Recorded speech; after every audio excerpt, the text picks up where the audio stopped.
On an ordinary Tuesday, I drove home on my lunch hour for leftover meatloaf, and I found my wife of 34 years in our swimming pool, wrapped around our daughter's husband. I stood at my own kitchen window with the refrigerator humming behind me and watched the two of them move together in the water, like people who had done this before, because they had. And a man who spent his life watching people knows the difference between a first time and a habit. And I want to tell you something that will sound strange. That was only the second worst thing I found in my house on my lunch hour. The worst thing was on the kitchen counter, half covered by my wife's purse. A glossy folder from a place called Harborview Senior Living. Inside it was a fee schedule, a brochure with smiling silver-haired models, and an intake form, already half filled out in my wife's tidy office handwriting. The name on the intake form was mine, Edwin Mercer. There was a tour date circled in red for the following Thursday, and clipped to the front was a sticky note in my son-in-law's handwriting, 6 words that turned my blood to river ice. Deposit today locks the memory bed. They were not just cheating on me and on my daughter.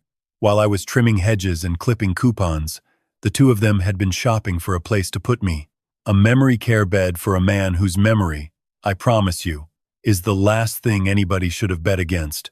Because here is what neither of those two people knew, standing in my pool on my lunch hour. For 31 years, my job title was Director of Surveillance at a riverboat casino on the Mississippi. The people downstairs called my room the eye in the sky. My whole working life was watching cheaters for a living. Professional ones, talented ones, people who practiced in mirrors. And in 31 years, friends, nobody ever beat the eye. Card counters, chip cappers, sleight of hand men with fingers like concert pianists. I caught them all, and I caught them all the same way. I never grabbed a wrist in the middle of a hand. I let them finish. I let them push in every chip they had. And then I met them at the cage. My wife and her partner had booked me a tour of my own cage for Thursday. I decided to keep the appointment. Before I deal you in on what happened next, let me ask you something, one old-timer to whoever is out there tonight. Have you ever been underestimated by the very people who should have known you best? Has anybody ever mistaken your quiet for weakness, your patience for slowness, your kindness for a bad hand? If so, tell me where you are listening from in the comments, because this story was shuffled just for you. And if you want to see what happens when two amateurs try to run a con on a man who watched cons for 31 years, stay with me and consider subscribing. Because they thought they were playing a retired pensioner. They were sitting at my table the whole time. My name is Edwin Mercer. Ed. To anybody who has known me longer than an hour. I am 67 years old, and I live in Bettendorf, Iowa, in a brick ranch house 4 blocks up from the Mississippi River, close enough that on quiet nights, you can hear the barges talking to each other in the dark. I spent 2 years as a military policeman when I was young, and then I came home to the river and took a job nobody dreams about as a boy.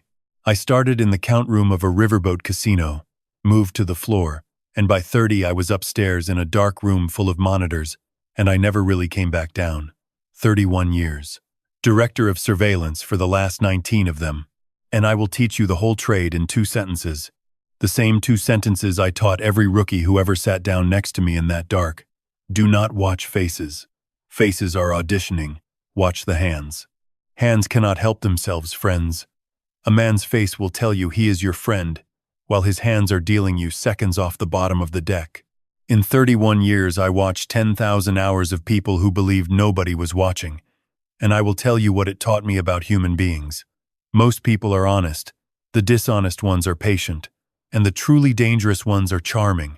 I keep one souvenir from those years, and you need to know about it, because it comes back later in this story. It is a single casino chip, an old 500, confiscated off the smoothest cheat I ever caught, a silver-haired gentleman we called Silk, who had the smile of a preacher and the hands of a surgeon, and who stole politely from that boat for 2 years before I finally read his fingers on a Tuesday night. When we walked him out, he shook my hand, if you can believe it, and said, "No hard feelings, Chief. You watch better than I deal." I kept one of his chips in my pocket ever since. 30 years I have carried it, through my daughter's graduation and my mother's funeral. And if you asked me why, I would have told you it was a reminder. The smoothest hands lie best. Remember that line. It is the whole story you are listening to. Now, my family, I married Paulette 34 years ago, And for a long stretch of those years, I would have told you we were happy. And for a stretch of that stretch, it might even have been true. Paulette is 61, sharp as a tax audit. And for the last 20 years, she has run the front office of an estate law firm in Davenport. Wills and trusts and guardianships, the paperwork of other people's endings. She is the kind of woman who can produce a form for anything. Anniversaries at our house came with itineraries. Grief came with checklists. Somewhere in the last 10 years, the marriage went from a partnership to a filing system, and I will own my half of that honestly. We became 2 televisions in 2 rooms, and I told myself that was just what 30 years looks like. That was my first mistake, and I made it comfortable, which is the only way big mistakes get made. Our daughter Becca is 33, and she is the best thing my hands ever helped build. She works as a pharmaceutical sales rep out of the Quad Cities, which means she spends her days buried in prescriber data and spreadsheets, and she will believe a clean column of numbers over a beautiful speech every single day of the week. Hold on to that too. 6 years ago, Becca married Russ Boyd. Russ is 39, sells luxury motorhomes out at a lot on the highway, and he has a salesman's everything. Salesman's teeth, salesman's handshake, salesman's memory for your grandchildren's names. From the day they met, Russ called me Chief. Hey Chief, need a hand with those gutters. Chief, you gotta let me get you into a Winnebago. He thought it was flattery. He never once asked what I actually did for 31 years, so he never learned that Chief was, in fact, the job. I let it go. Watch the hands, not the mouth. And for 6 years his hands mostly carried casseroles and borrowed my tools. Mostly. And there is one more thing you need to know before the Tuesday. The thing nobody in my family knew. 5 years ago my mother passed, and being her only living child, I inherited the home place up in Clinton County. 160 acres, a full quarter section, some of the best black dirt in the state of Iowa, cash rented to the Hoffman brothers next door, who farm it better than I ever could. Farmland is invisible money, friends. It does not buy boats or wristwatches. It just sits there under the sky, quietly worth more than everything else in your life put together, and the rent checks go into an account with one name on it. I never told Paulette the numbers. I never told anyone. Partly, that was 31 years of professional habit. But mostly, and I will say this straight, I had spent my whole career watching what money does to the way people audition. I wanted to know what my family was made of when they believed all I had was a pension and my love. Be careful what you design and experiment for. You might get results. 3 weeks before the Tuesday, on the 4th of the month, I drove to Davenport and met with an estate attorney, and afterward, at supper, my wife asked where I had been all afternoon, and I said 6 words. Went to see a fellow about estate stuff. I have replayed that sentence 10,000 times since. 6 words. That is all it took to start the clock. Looking back, the way I always end up looking at things, on a monitor in my head, frame by frame, the signs had been on the table since spring. I just was not watching my own game. The eye in the sky, friends, has one famous blind spot, and it is the room directly underneath it. Sign 1. Since April, Paulette had called in sick 9 times. I know it was 9 because her firm's parking validations pile up in her console, and there were none for 9 scattered weekdays she had left the house dressed for work. At the time, I noticed the way you notice a cloud. Later, I would notice the way I notice a marked card. Sign 2. In April, our phone bill jumped about $70, and when I mentioned it, Paulette took the bill out of my hand, said the phone company was a den of thieves, and handled it the way she handled everything. The bill never crossed my desk again. In my old room, we had a phrase for when a player suddenly starts shielding one specific part of the table. We called it telling on yourself. Sign 3. Russ got helpful. Now, Russ was always friendly, but starting in the spring, he got present. Sunday afternoons, he would materialize to help with the mower, the gutters, the fence, always in the yard, always with a reason, always calling across the grass, looking good, Chief. And more than once, when I came around the corner of the garage, conversation between him and Paulette would land soft and change lanes, smooth as a dealer's shuffle. Hands, friends. I saw the hands. I filed them under nothing, because who wants to open that file? Sign 4, and this is the one that should have set off every alarm on my board. Along about May, my wife began narrating me. You told the Hendersons that story twice, Edwin. Edwin, you left the garage light on again. That is the third time this month. Did you forget the Hoffmans called? Honey, I worry. Small things, said gently, said publicly, said in front of Becca. One at a time, they were nothing. A man my age does leave a light on, but strung together on a monitor, they were not observations. They were deposits. Somebody was building a file on me, one kindly sentence at a time, and the person building it processed guardianship petitions for a living and knew exactly which sentences such a file requires. There was one Sunday dinner in June I now watch on replay more than any other tape I own. Becca and Russ were over, and I was telling the story about the night a raccoon got into the buffet line on the boat, which is a good story and I tell it well, and halfway through, Paulette laid her hand over mine, soft as a bank teller closing a drawer, and said to the table, "He told this one 2 weeks ago, word for word," and smiled a smile full of nothing but concern. Now, friends, I had not told it 2 weeks ago. I keep inventory. But watch what a move like that does. Deny it, and you are a defensive old man proving her point. Laugh along, and you have confessed. Around the table, my daughter's eyes did a thing I had seen 10,000 times on the monitors, the tiny flicker of a person revising their odds. And Russ, helpful Russ, said, "Happens to my dad all the time, Chief," and patted my shoulder and passed the rolls. 2 players, 1 move, working a mark in tandem. I saw it, I logged it, and then I passed the butter, because the middle of the hand is no place to grab a wrist. And sign 5, the quietest one. Sometime that spring, my calendar changed management. My Thursday coffee group at the diner got rescheduled twice by mysterious conflicts I never created. My eye appointment moved without my asking. The Hoffman brothers told me later they had called twice about the lease renewal that month and been told both times that Ed was resting. Resting. Friends, I have not rested since the Ford administration. Somebody was narrowing my world one appointment at a time. The way you walk a player away from the table he is winning at, gently, by the elbow toward the door. I saw all of it, friends, and I explained all of it away. And if you take one thing from this part of my story, take this. The evidence is almost never hidden. It is sitting in plain view on the counter of your life, half covered by somebody's purse.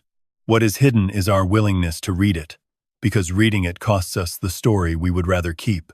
Then came the 4th of the month, and my 6 words about estate stuff, and though I could not see it then, somewhere behind my wife's calm face, a clock started ringing like a slot machine paying off in reverse. Because a woman who has spent 20 years around estate law hears the words, "See a fellow about estate stuff," and knows exactly what they can mean. A new will, a trust, a door closing. And if that door closed before she was ready, 34 years of position was worth nothing. She did not know what I had. She only knew that whatever it was moving, and that guardianship, the right kind, granted at the right time, can freeze a man's pen faster than any argument. 19 days later came the Tuesday. Oatmeal, black coffee, a kiss on my cheek at the door, her perfume in the kitchen after her car was gone. I trimmed the hedge, I paid the water bill, and at 1:45 my stomach remembered the meatloaf from Sunday, and I got in my truck and drove home to my own house, the way 10 million retired men do every day in this country, expecting nothing but leftovers. Her car was in the driveway, and every camera I owned turned on at once. I let myself in through the front, quiet out of habit, thinking she had come home sick, and the house had that charged stillness a room gets when it is holding something. Voices, faint, from the back. I came through the kitchen, and through the window over the sink I saw the pool, and I saw them, and I stood there for 90 seconds exactly, because I counted, because counting is what I do instead of breaking. I will not paint you the picture beyond what I have already said. She was in his arms, and had been in them before. 31 years of watching people who thought no one was watching, and I am telling you, intimacy has a fingerprint. First times are clumsy and thrilled. Habits are efficient. What I watched through my own kitchen window was efficient. Here is what I did not do. And 40 years from now, if anybody remembers me, I hope they remember it. I did not go out that sliding door. I did not raise my voice, and I did not raise my hand, and I did not touch one thing in that house in anger, then or ever. A man who spends his life around cheaters learns the first law of the trade early. The moment you blow up at the table, the evidence scatters, the story becomes about you, and the house, the real house, loses. I had maybe 90 seconds of decision in me, and I spent them like an investigator, not like a wound. I took out my phone and made one photograph through the window, framed wide, time-stamped, my own backyard. For the record, not for revenge. There is a difference, and the difference is the whole rest of my life. Then I turned around, and that is when I saw the folder on the counter, under her purse, and you already know what was in it, because I showed you at the top of this story. Harborview Senior Living, the intake form with my name in her handwriting, the tour on Thursday, the fee page, $4,200 a month, circled, the telemedicine letter from a doctor I had never met in my life, 2 paragraphs of concern about cognitive changes, unsigned by me, unrequested by me, and Russ's sticky note, deposit today locks the memory bed. I stood in my kitchen and read my own committal paperwork while my wife laughed in the pool with my daughter's husband. And I want to be honest with you about the feeling, because the feeling matters. It was not rage. Rage came later, in small, manageable installments, on my own schedule. What I felt in that kitchen was the thing I used to feel upstairs in the dark when a table I had been watching for weeks finally showed me the move. Stillness. Focus. Almost gratitude. The not knowing was over. The count had begun. I photographed every page and set the stack back under her purse at the exact angle I found it, because exactness is respect for the truth. Then I opened the refrigerator, took the pan of Sunday meatloaf, carried it out to my truck, and drove down to the riverfront park, and I sat on the tailgate and ate cold meatloaf and watched a grain barge push upriver against the current, moving slow, getting there anyway. That was my lunch hour, friends. They had the pool, I had the river. Looking back, I got the better water. Then I went to work, the only work I know, the joint account first. By 4 that afternoon, my banking alert chimed, and there it was, $4,000, paid to Harborview Senior Living, drawn from our joint checking, authorized by Paulette Mercer. Sit with that the way I had to.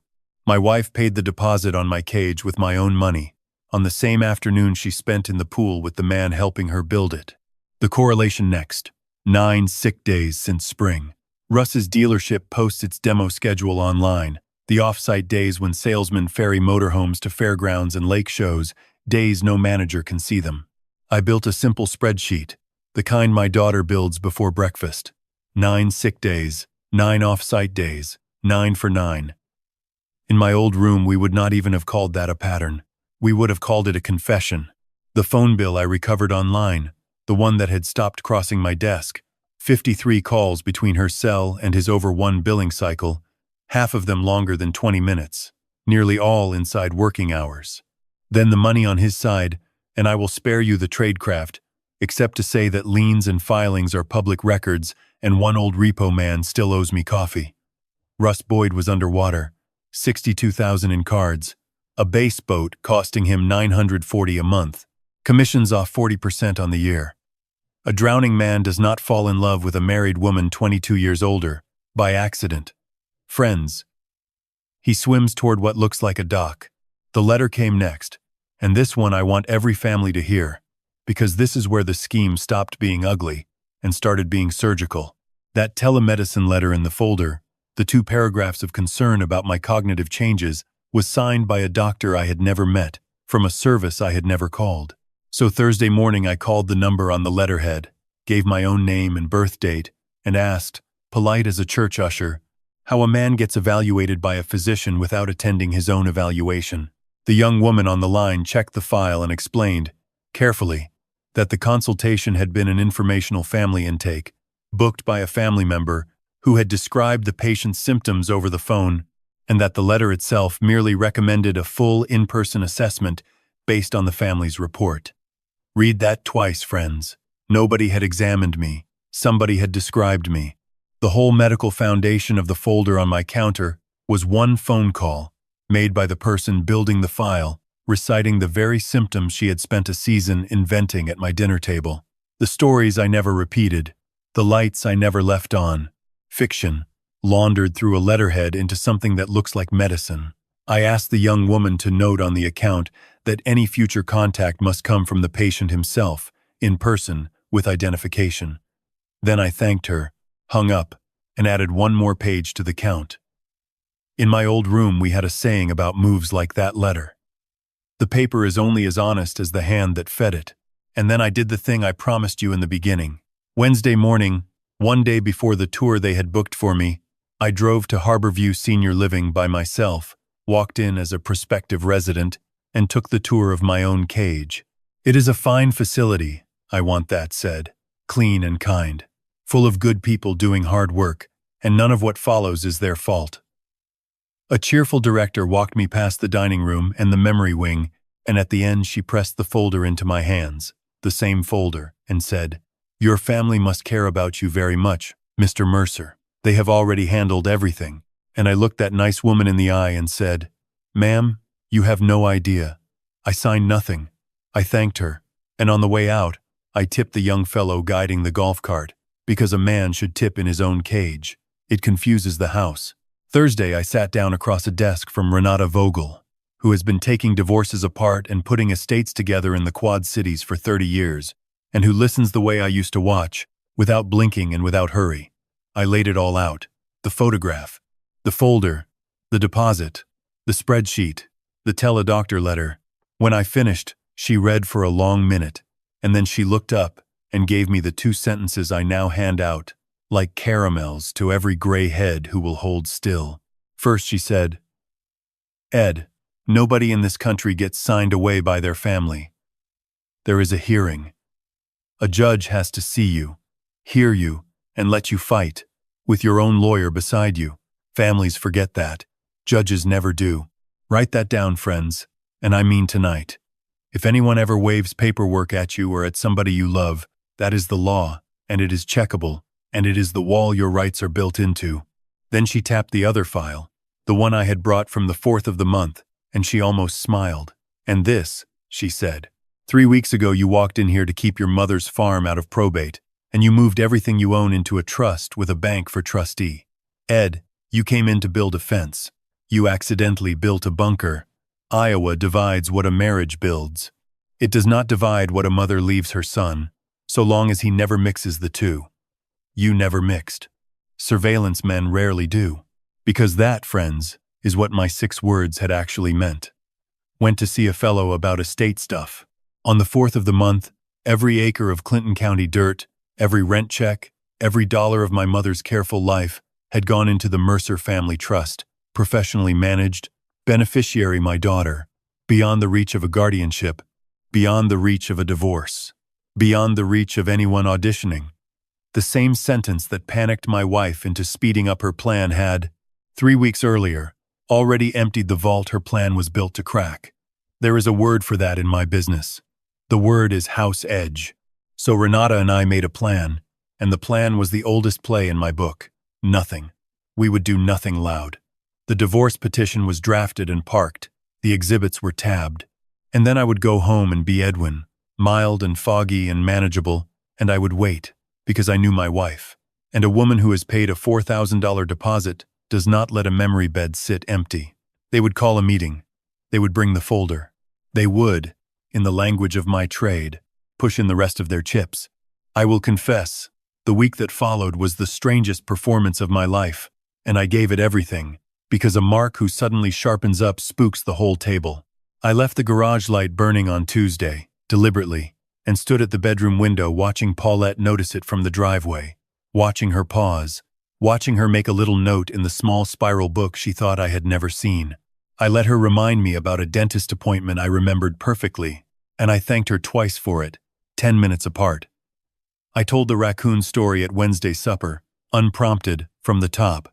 Every scrap I fed that file made the file fatter, and every ounce of fat made them more confident, and confidence, friends, is the only bait a surveillance man has ever needed. By Friday, I could feel the table leaning in. Paulette was gentler than she had been in years. Russ called twice about nothing. On Saturday, she suggested, so casually it had obviously been rehearsed in a mirror, that the whole family ought to sit down Sunday after dinner and talk, really talk, about the future. I said that sounded real nice, honey. And it did, friends. It genuinely did. You are wondering about Becca, and you should. Every night of that week I sat with my hand on the phone, and every night I set it down, and here is why, and I want the fathers listening to weigh this, because it was the hardest call of the whole affair. A daughter warned is a daughter forced to pick a side while the cards are still face down. Her mother would cry, her husband would explain, and my girl would spend the rest of her life wondering. Becca does not believe speeches, mine included. Becca believes clean columns. So I built her the cleanest columns of my life, and I waited for the moment when every card on that table would be face up at once. If I was wrong to wait, I will answer for it. But I do not think I was wrong. Sunday came. Paulette made pot roast, which I had learned by then was her performance dish, and at 2 o'clock, Becca and Russ arrived together, and there was a heaviness to the greetings, a rehearsed gentleness, everyone so careful with old Ed. And when the plates were cleared, my wife of 34 years folded her hands on my mother's table, looked at me with 20 years of front office compassion, and said, "Edwin, honey, the family wants to have a conversation about your future." And friends, I looked around that table, at the folder coming out of her bag, at Russ arranging his face into concern, at my daughter's worried, innocent eyes, and inside my chest, quiet as a hole card turning over, 31 years of the eye in the sky said, "Thank you, everyone." Finish the hand. They ran their play, and I let them run it all the way to the felt, and I am going to walk you through the 5 minutes that ended my marriage, layer by layer, the way it happened at that table. Paulette went first, gentle as a nurse. "Edwin, we have all noticed things," she said, and slid the Harborview folder across to me, open to the teledoctor letter. The lights, the repeated stories, the confusion about the bills. This is not about taking anything from you. It is about keeping you safe. She walked me through the brochure like a realtor, the gardens, the chef, the activity calendar, the van to church on Sundays, and honest to goodness, friends, she teared up doing it. And here is the terrible thing I understood watching her. Some part of my wife had rehearsed this so thoroughly that she believed it while she said it. Russ leaned in on cue, salesman's baritone set to warm. "Chief, I toured it myself. It is the best facility in the county, and Becca, sweetheart, tell him." And my daughter, who knew nothing, whose only crime was trusting the 2 people beside her, took my hand and said, "Dad, we just want what is best, and you have seemed so tired lately." I listened to every word. I nodded along. I even patted my daughter's hand. When they were done, I said, "Thank you. That was a fine presentation. Now it is my turn. And mine has exhibits too." I reached into my pocket and set Silk's $500 chip on the tablecloth, dead center, and the sight of it confused them exactly as intended. 31 years, I said. I ran surveillance on a casino boat. They called my room the eye in the sky, and this chip came off the smoothest cheat I ever caught, and I have carried it 30 years to remember one thing. The smoothest hands lie best. Then I slid the photograph, face down, across to my wife. "Tuesday," I said, 12:19 in the afternoon. Our pool. I came home for meatloaf. Paulette did not turn it over. Her hands, friends. Her hands already knew what it was. Russ turned gray around the salesman's teeth. And Becca said, "Dad, what is this?" and turned it over herself.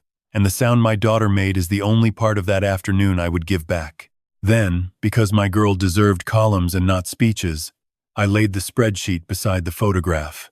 9 sick days since April, I said, next to 9 off-site demo days. 53 calls in one billing cycle. Becca went down the columns once, twice, with the flat professional stare she uses on prescriber data, and then she looked at her husband, and her voice came out level and terrible. "I audit patterns for a living, Russ. This is not a coincidence. This is a campaign. Say something to my face." And Russ Boyd, salesman of the year 2 years running, opened his mouth and had no inventory. 5 seconds of silence at that table aged him 5 years. I kept dealing, flat as a shoe. "The deposit next. $4,000 to Harborview," I said. "Paid Tuesday afternoon from our joint checking, while the pool was still drying." Then the letter. "I called your teledoctor, Paulette. Nobody ever examined me. Somebody described me, over the phone, symptom by symptom, And every symptom in that description was authored at this table between May and last week. That is not a diagnosis, sweetheart. That is dictation. Then his ledger. 62,000 in credit cards, Russ. A boat at $940 a month. Commissions off 40%. I turned to him and gave him the only sentence I had rehearsed. I was never your patient, son. I was your bailout with a pension. And do not call me chief again. You never had the rank. Then I opened my own folder, the one from Renata's office, and I taught my family what they had actually been playing for. My mother's quarter section, I said. 160 acres of Clinton County dirt, cash rented, appraised north of $2.1 million. With the rest, I am worth about 2.9. Paulette's face did something I had watched 1,000 times from upstairs. The exact arithmetic of a player realizing the table was never what they thought. And then I turned the last card. And on the 4th of last month, I said, 3 weeks before your pool party, all of it, the land, the accounts, the house I am sitting in, went into the Mercer Family Trust, corporate trustee, my daughter the beneficiary. A guardianship captures what a man owns, Paulette. You would know, you have processed enough of them.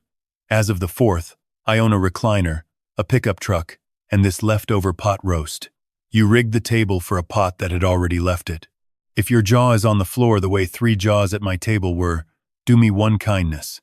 Tap the like button for every quiet man who ever got underestimated at his own table and stay right here, because the hand was over. But the settling of accounts had one more card. I told them the rest in the voice I used to use on radio checks, calm and complete. That the divorce petition was drafted and would be served in the morning, at her firm, unless she preferred to sign quietly this week. That the guardianship folder on the table was built on her firm's own document templates. And, Paulette, I said, your managing partner recognizes his fonts the way I recognize hands, so I would resign gracefully before he reads his mail Thursday. And that whatever she and Russ chose to be to each other going forward, they would be it on his commissions and her severance, in the open, with their names on it. Paulette found her voice one last time, and it came out in the old key. Be reasonable, Edwin. And I stood up, and I picked up Silk's chip off the tablecloth, and I said the truest thing I have ever said in that house. Sweetheart, I am the most reasonable man you have ever met. I let you finish the hand. What happened next at that table took maybe 4 minutes, and I will give it to you plain. Russ left first, the way his kind always leaves, sideways, murmuring about letting the family talk, and my daughter did not look at him go. Becca sat very still with her hands flat on my mother's table, and then she stood, kissed the top of my head the way she used to when she was tall enough to reach it, and said, I need some air, Dad, and I will be back Tuesday with boxes. And she was, and the boxes were hers. And Paulette finally turned the photograph over, looked at it for a long time, longer than it deserved, and when she spoke, the office was gone from her voice. And for one single sentence, in that entire year, my wife was honest with me. You were never supposed to be home for lunch, she said. And I told her the truth right back. 34 years, Paulette, and that is the part you regret. She had no form for that. There is no template. She gathered her folder, and her purse, and the performance dish, and she went to her sister's, and the house got very quiet, and I sat at that table until dark, with a cold cup of coffee, and a $500 chip, feeling exactly 2 things at once, broke and free. A man can be both, friends. For a while, a man might have to be. Here is how the chip settled, and I am going to give it to you straight, without the fairy dust, because you have trusted me this far and the truth is better than the fantasy. The guardianship died first. Because she had already filed the paperwork, there was, just as Renata promised, a hearing, 6 weeks out, in front of an actual judge, and I want every listener to hear how that works, because it is the law of this land, and you can verify it tonight. The person somebody wants declared incapable has the right to be there, the right to counsel, and the right to fight. I was there. I fought for about 11 minutes, which is how long it took me to answer questions about my finances, my calendar, my mother's farm lease terms, and the barge schedule on the Mississippi, at which point the judge looked over his glasses at the petitioner's table and said, Counsel, the gentleman you are describing just corrected your math. Petition dismissed. It is in a transcript. I have thought about framing it. The papers were served that Monday morning, at her firm, and I want to be straight with you about that choice, because I have turned it over since. Renata offered to arrange something private. I said no. Not out of cruelty, and I hope you will believe me, but out of symmetry. Paulette had built my incapacity file in public, one gentle sentence at a time, in front of my daughter, at my own table. It seemed only proper that the answer arrive in daylight, too. At the front desk she had run for 20 years. On letterhead she did not draft. The process server told Renata that the office went so quiet you could hear the copier cooling. I take no joy in that picture anymore, but I will not pretend I took none at the time. The divorce took the better part of a year, and this is the part where I am going to disappoint the revenge fans, on purpose. Iowa does not punish adultery with poverty, and I did not ask it to. The law gave Paulette half of what our marriage built together, half the equity in the brick ranch, half the joint savings, her car, her pension. And that, friends, is fair, and I signed it without a speech. What the law did not give her, and never was going to, was 1 acre, $1, 1 bushel of what my mother left her son, because inherited property kept separate, stays separate, and I had never once mixed the two. She walked away with exactly half of a modest marriage, having thrown that marriage away reaching for a fortune she never confirmed existed. I did not have to punish her. Arithmetic did it politely. Her firm accepted her resignation the same week the petition died. 20 years of trust, spent on one set of borrowed templates.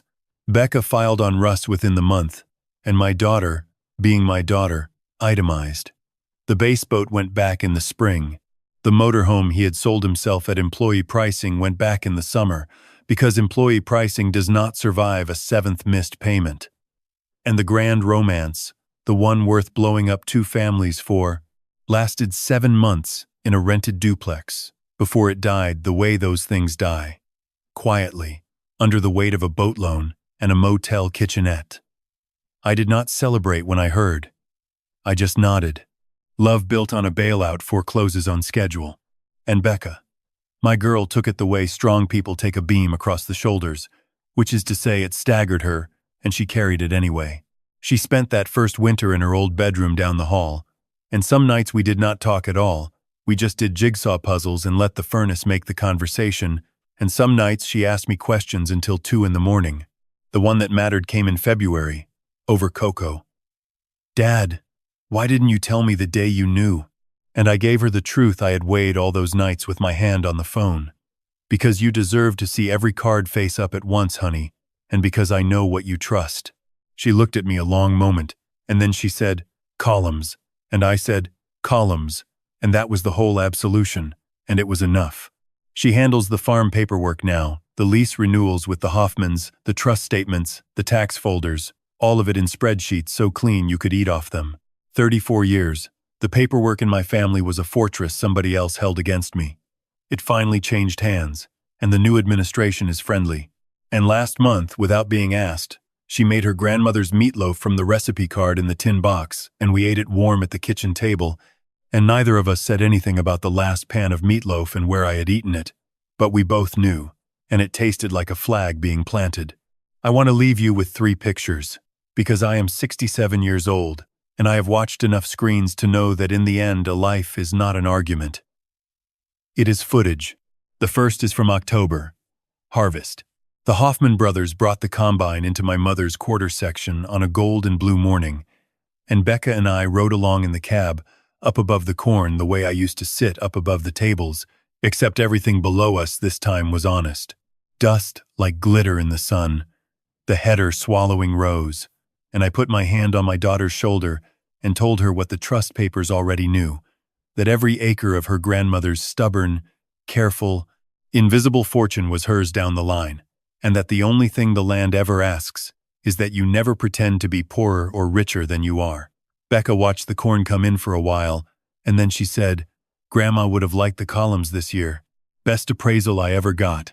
The second picture is from the 4th of July. My backyard. The pool, and I know what that pool was the last time I mentioned it, and that is exactly why this picture matters.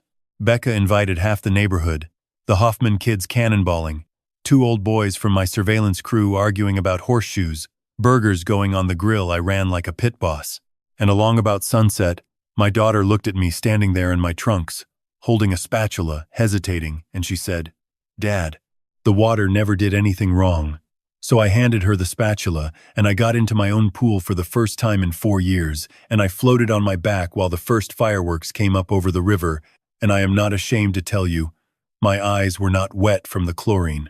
A house is just a building, friends. It becomes yours again, one cannonball at a time. And the third picture is from the last warm week of August. I drove down to the riverfront alone at sundown, out onto the fishing pier, and I took Silk's $500 chip out of my pocket, where it had ridden for 30 years. The smoothest hands lie best.